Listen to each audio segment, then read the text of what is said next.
बड़े बड़े शहरों में आधुनिक सभ्यता के नए रंग ढंग छल कपट के साधन भी बन गए हैं।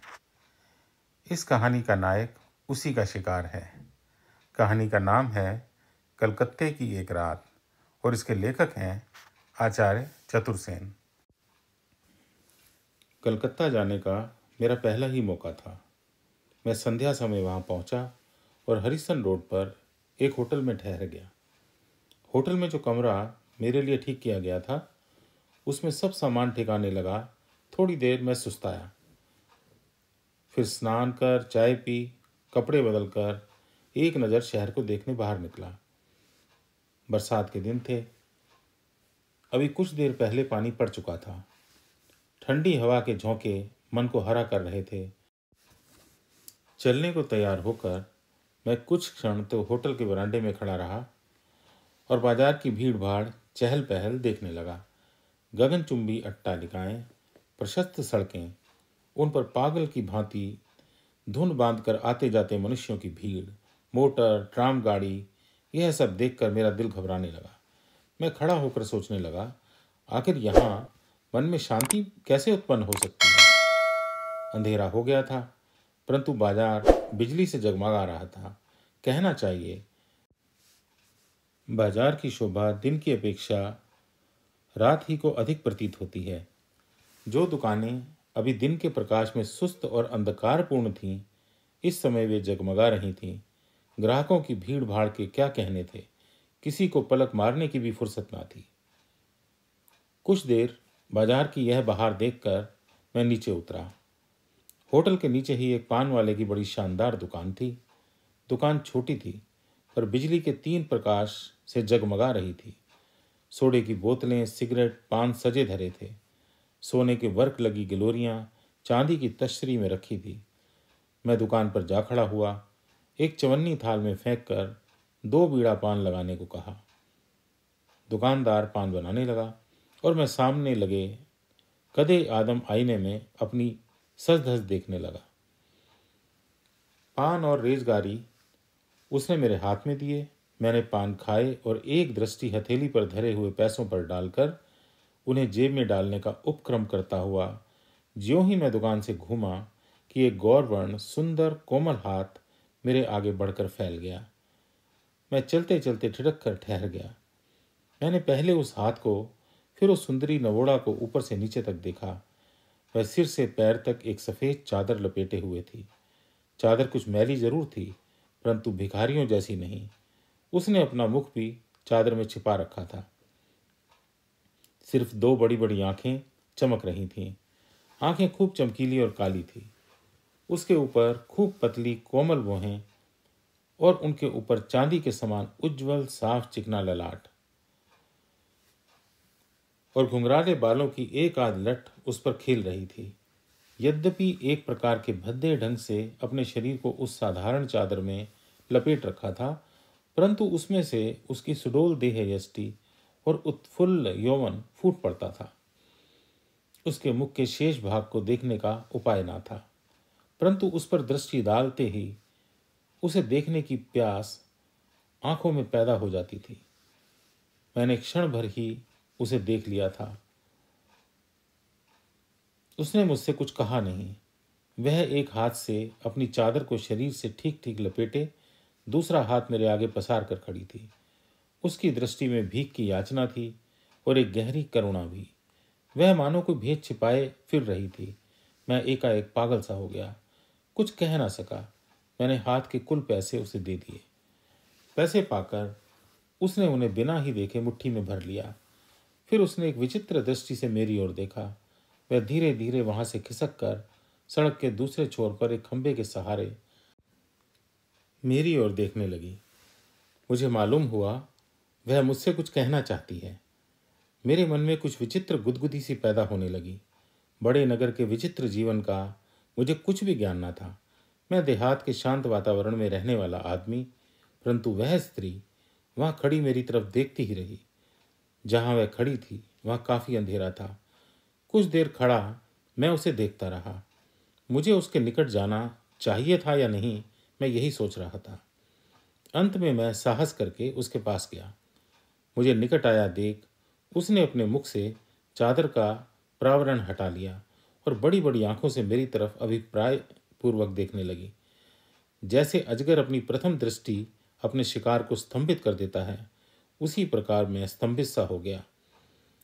उस अंधकार में भी उसके मुख चंद्र की आभा फूट कर निकल रही थी। उसने मृदुल कोमल स्वर में कहा, आप डरते तो नहीं? प्रश्न सुनकर मैं अचकचा गया। मैंने कहा, नहीं, कहो क्या बात है। मेरे साथ आइए, मैं इसी ट्राम पर सवार होती हूँ, आप भी इसी पर चढ़ जाइए। मुझसे दूर बैठिए, मैं जहां उतरूं आप भी उतर जाइए। वह बिना मेरे उत्तर की प्रतीक्षा किए ही सामने जाती हुई ट्राम पर चढ़ गई और मैं विकारग्रस्त रोगी की भांति बिना कुछ सोचे विचारे कूद कर ट्राम पर चढ़ गया।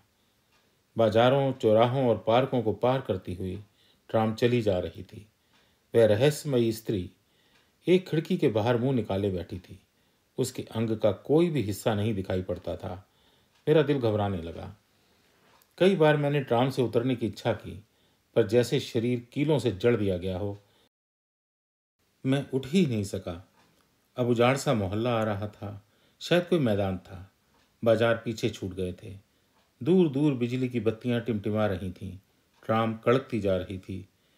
रात अंधेरी थी और बिजली के खंभों के चारों ओर अंधकार कुछ अद्भुत सा लग रहा था। सड़कें सुनसान थी। बहुत कम आदमी सड़कों पर आते जाते दिखाई पड़ते थे। अब मैं ऊब गया। मेरे मन में कुछ संदेह उठ रहे थे। बड़े शहरों में बहुत सी ठगी होती है, यह सुना था। इससे मन बहुत चंचल हो रहा था। ज्यों ही ट्राम ठहरी, मैं उस पर से कूद पड़ा। साथ ही वह स्त्री भी उतर गई।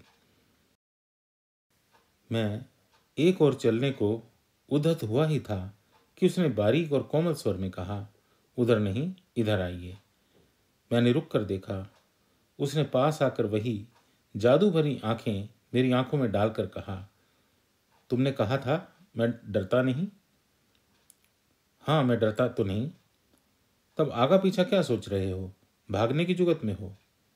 मैं जानना चाहता हूं तुम क्या चाहती हो। क्या यहां खड़े खड़े आप मेरा मतलब जानना चाहते हैं? अनजाने में कहीं जाना नहीं चाहता। तब यहां तक आए क्यों? तुम कौन हो? एक दुखिया स्त्री। कहाँ रहती हो? निकट ही। वह क्या मकान दिखाई दे रहा है? उसने सामने एक साधारण घर की ओर संकेत किया। वहां और कौन है? मेरा पति है। वह कोई काम क्यों नहीं करता? तुम्हें भीख मांगकर उसे खिलाना पड़ता है? आप तो सब बातें यहीं खत्म कर देना चाहते हैं। मैं घर नहीं जाना चाहता। तुम्हें यदि कुछ सहायता चाहिए तो मैं तुम्हें दे सकता हूं। आप चले जाइए, मुझे आपकी सहायता नहीं चाहिए, उसने हंसकर कहा और फिर ऐंठ कर चल दी। वह अद्भुत अज्ञात सुंदरी बाला मुझ अपरिचित से सुनसान रात्रि में ऐसी नोक झोंक से बातें करके चल दी। मुझे ऐसा प्रतीत हुआ कि वह किसी रस्सी से बांधकर मुझे खींचे लिए जा रही है। मैंने कहा, ठहरो, नाराज क्यों होती हो? वह खड़ी हो गई। मैंने पास जाकर कहा, आखिर तुम्हारा मतलब क्या है? साफ साफ क्यों नहीं कहती हो? उसने क्षण भर उन चमकीली आंखों से मेरी तरफ देखा, मुख पर से चादर का आवरण हटाया। उस अंधकार में भी मैं उस मोहक लावण्य को देखकर विचलित हो गया। उसने कहा, एक औरत से डरते हो? डरता नहीं हूं। तब चले आओ। वह बिना मेरा मत जाने ही चल दी। मैं मंत्रमुग्ध की भांति उसके पीछे चल दिया। सड़क से गलियों में और गली से एक बहुत ही सकरी गली में वह घुसती ही चली गई। अंत में एक मकान के द्वार पर जाकर उसने कुछ संकेत किया। एक बूढ़े आदमी ने आकर द्वार खोल दिया। वह मेरी तरफ भीतर आने का संकेत कर आगे बढ़ गई। मैं भी धड़कते हृदय से भीतर घुसकर उसके पीछे पीछे चल दिया। मेरे भीतर आने पर बूढ़ा द्वार अच्छी तरह बंद करके हमारे पीछे पीछे आने लगा। दूसरी मंजिल पर पहुंचकर उसने बूढ़े से कहा, बाबू को तुम ऊपर ले जाकर बैठाओ, मैं अभी आती हूँ। यह कहकर वह तेजी से आगे बढ़ गई। मैं वहीं खड़ा उस बूढ़े का मुंह देखने लगा। उस स्थान पर बहुत अंधकार न था, फिर भी बूढ़े का चेहरा साफ साफ दिखाई नहीं पड़ता था। उसने अदब से झुककर कहा, चलिए। वह आगे आगे चल दिया। मैं उसके पीछे चढ़ता ही गया। चौथी मंजिल पर एक खुली छत थी। उस पर एक अच्छा खासा कमरा था। कमरा बंद था। बूढ़े ने अपनी जेब से चाबी निकालकर उसे खोला, स्विच दबाकर ज्वलंत रोशनी करके मुझे भीतर आने का इशारा किया। भीतर कदम रखते ही मैं दंग रह गया। वह कमरा ऐसे अमीरी ठाठ से सजा था कि क्या कहूँ। दीवारों पर खूब बढ़िया तस्वीरें लगी थी। एक और पीतल के काम का कीमती छपर खट पड़ा था। फर्श पर आधे में ईरानी कालीन बिछा था और शेष आधे में बालिश्त भर मोटा गद्दा, जिस पर स्वच्छंद चांदनी बिछी थी। 10-12 छोटे बड़े तकिए सजे थे। फर्नीचर बहुत नफासत से सजाया गया था। कई वाद्य यंत्र और ग्रामोफोन के कैबिनेट भी वहां रखे थे। यह सब कुछ देखकर मेरी आंखें चौंधिया गई। एक भिक्षुक स्त्री का यह ठाठ, उसका मुझे फंसाकर लाने में क्या अभिप्राय हो सकता है।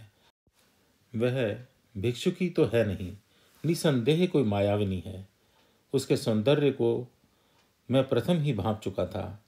अब उसके धन वैभव का भी यह रंग ढंग दिखलाई पड़ रहा था। मैं महामूर्ख की भांति हक्का बक्का होकर कमरे की प्रत्येक चीज को देख रहा था। बीच बीच में घबराहट भी उठता था कि कहीं कोई आफत न सिर पर आ टूटे। वही बूढ़ा एक बड़ी ट्रे में बहुत सा नाश्ते का सामान ले आया। उसमें अनेक बंगाली अंग्रेजी मिठाइयाँ, नमकीन, चाय, फल, मेवा और न जाने क्या क्या चीज़ें थी। सब कुछ बहुत बढ़िया था। राजाओं को भी ऐसा नाश्ता शायद ही नसीब होता हो। बूढ़े ने नाश्ता सामने रख कर कहा, मालकिन अभी तशरीफ ला रही हैं, तब तक आप थोड़ा जल खा लीजिए। मेरा मन क्या जल खाने में था। मैंने अचकचा कर कहा, तुम्हारी मालकिन कौन है, कहाँ है? जो मुझे लाई थी क्या वही है? बूढ़े ने विनीत स्वर में कहा, सरकार, यह सब कुछ आप उन्हीं से पूछ लीजिए। वह चला गया। मैं उठकर टहलने लगा। जलपान मैंने नहीं किया। अगर इसमें जहर मिला हो तब? कोई धोखे की बात ना हो। मैं उस आफत से भागने की जुगत लड़ाने लगा, परंतु रह रहकर मेरे पैर जकड़े जाते थे। मैं अभी सोच ही रहा था कि एक परम सुंदरी युवती ने कमरे में कदम रखा। वह बहुमूल्य साड़ी पहने थी, जिसके जिस्म पर सोफियाने और नाजुक रत्न जड़ित गहने थे। वह मुस्कुराती आई और मेरे पास मसनद पर बैठ गई। उसके रूप की दोपहरी मुझसे सही ना गई। मेरी आंखें चौंधियाने लगी।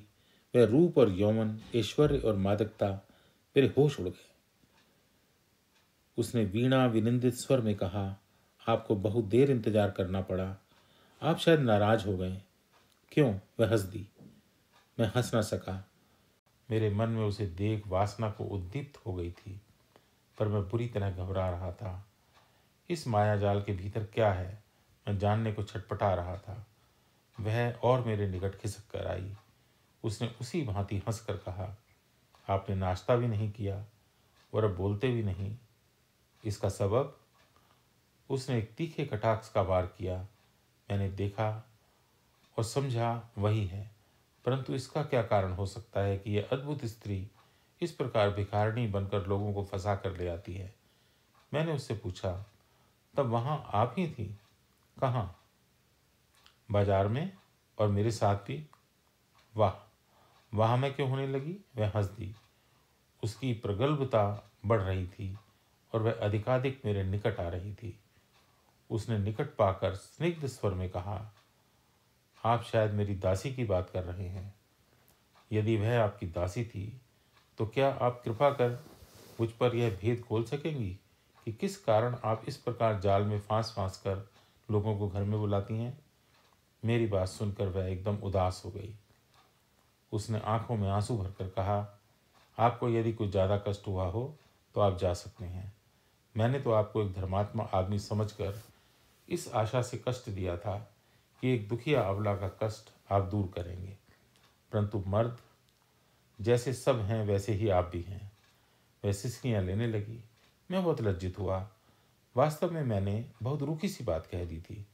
मैंने कहा, आपको इतना क्या दुख है, उससे कहिए तो मैं अपनी शक्ति भर उसे दूर करने की कोशिश करूंगा। इस पर मुझे विश्वास कैसे हो? उसने आंसुओं से भीगी हुई पलकों को मेरी ओर उठाकर कहा। उस दृष्टि से मैं विचलित हो गया। मैंने कहा, यद्यपि मेरी आदत नहीं, फिर भी मैं कसम खाने को तैयार हूँ। उसके होठों पर मधुर मुस्कान फैल गई। उसने कहा, अब मुझे विश्वास हो गया। इतने ही में वही बूढ़ा एक ट्रे में शराब की एक बोतल, गिलास और कुछ नमकीन ले आया। शराब से यद्यपि मुझे परहेज ना था, परंतु उस समय मैंने शराब पीने से साफ इनकार कर दिया। इस पर उसने तपाक से कहा, बस तो इसी पर आप कसम खा रहे थे? आपने अगर पहले कभी नहीं पी है तो मैं जिद नहीं करती, परंतु यदि पीते हैं तो शौक कीजिए। गरीबों की आखिर कुछ चीज़ तो मंजूर फरमाइए। उसने इस अंदाज से यह बात कही और बोतल में शराब उड़ेलकर मेरे मुंह में लगा दी कि मैं कुछ भी ना कह सका। गले में शराब से सिंचन पाकर मैंने मन में उत्तेजना का अनुभव किया। मैं अपनी परिस्थिति को भूल गया। धीरे धीरे जब मेरी आंख खुली तो मैंने अपने को अपने होटल के कमरे के पलंग पर पड़ा पाया। धीरे धीरे मैंने आंखें खोली। प्रातःकाल की धूप खिड़की से छनकर कमरे में आ रही थी। मेरा सिर चकरा रहा था और शरीर में बड़ा दर्द था। कई मिनट तक मैं बिना हिले डुले पड़ा रहा, जैसे शरीर का सत ही निकल गया हो। धीरे धीरे मुझे रात की सब घटना स्मरण हो आई। मैं हड़बड़ाकर उठ खड़ा हुआ। पहले मुझे यह नहीं मालूम हुआ कि मैं होटल में हूँ। पीछे मैंने अपने कमरे को पहचाना। सब बातें स्वप्न के समान आंखों में घूमने लगी। सिर अब भी दर्द से फटा जा रहा था। मैं उठकर बैठ गया और दोनों हाथों से सिर को दबाकर बैठा रहा। मैं यहाँ कैसे आ गया? रात क्या मैं वहाँ नहीं गया था? नहीं नहीं, सचमुच गया था। मैंने देखा मेरे शरीर पर वही कपड़े थे जो मैंने शाम को घूमने के समय पहने थे। एकाएक मैंने देखा मेरे हाथ की हीरे की अंगूठी गायब है। घड़ी की चेन भी नदारद है। जेब का मनी बैग भी नहीं है। यह देखकर तो मैं बिल्कुल बौखला गया। मैंने घंटी बजाई। नौकर ने आकर बताया कि आप बहुत रात गए पाए थे। आपने ज़्यादा शराब पी ली थी, इससे बदहवास हो गए थे। आपके जिब मित्र के यहाँ आपकी दावत थी। उनके 2 नौकर आपको यहाँ गाड़ी पर पहुँचा गए थे। मैंने जल्दी जल्दी कोट बदन पर डाला और धड़धड़ाता हुआ पुलिस ऑफिस में पहुँचा। सब घटना की मैंने रिपोर्ट लिखाई। मेरा वर्णन सुनकर इंस्पेक्टर मुस्कुराने लगे। वे तुरंत ही 2 कांस्टेबलों को लेकर मेरे साथ चल दिए। मैं अनायास ही ठिकाने पर जा पहुंचा। जिस घर में जाकर मैं बेवकूफ़ बना था, इस समय उसके दरवाजे में ताला पड़ा था और उस पर टू लेट का साइन बोर्ड लगा था। पूछने पर पड़ोस के एक संभ्रांत बंगाली महाशय ने आकर कहा कि यह मकान उन्हीं का है और किराए को खाली है तथा कई महीनों से इसमें कोई नहीं रहता। जब मैंने उनसे रात की घटना का जिक्र किया तो वह हंसने लगे। उन्होंने कहा, बाबू का दिमाग फिर गया है, आप किसी दूसरे मकान में आए होंगे। वे हाथ का नारियल पीते हुए भीतर चले गए। हम लोग कोई सुराग ना पाकर चले आए। लगभग 2,500 के नोट और जवाहरात के अलावा मेरे बहुत कीमती कागजात भी गायब हो गए थे। वे सब उसी दिन मुझे अदालत में पेश करने थे। उसी काम से मैं कलकत्ता गया था। मुझे कोर्ट में यह देखकर आश्चर्य हुआ कि उनमें से कुछ जरूरी कागजात प्रतिपक्षी वकील की फाइल में हैं और उनसे मेरे विरुद्ध सबूत जुटाया जा रहा है। कहना ना होगा, वह 40,000 का मुकदमा मैं उन कागज़ों को गंवाकर उसी तारीख को हार बैठा। उसी दिन मैंने कलकत्ता त्यागा। घर आकर बहुत कोशिश उस भेद को खोलने की पर शोक कुछ पता न चला। इस प्रकार कलकत्ते की वह एक रात मेरे जीवन में एक काल रात बन गई।